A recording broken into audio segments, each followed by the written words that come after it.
Diamond mdogo wangu, wewe kiboko. Wewe nini? Kiboko, dadako nimekubali. Nimekubali. Mama Dangote wewe kiboko nimekubali leo. Sasa ndugu zangu, Diamond katu surprise nchi. Katu surprise.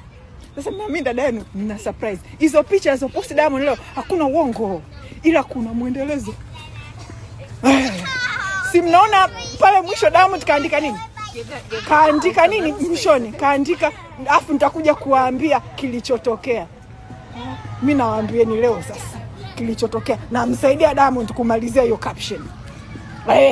Alafu kingine nilichojifunza ndugu zangu, nianze kuwaamini wambea wangu. Nianze kuwaamini wambea wangu wengine, maana mimi mbea kama sijakuzoea, kama hatuna trust kuletea habari na kataa mpaka unipe evidence. Hii habari haina ndoa ya mkeka. Yani ingekuwa kwamba ni sinakubali tu kumwamini kila mtu, ningekuwa nishaandika. Anyway, naomba niwakute kwenye app na kwenye subscription. Mtakaa chini ndugu zangu. Hadija Kopa ana msiba saizi.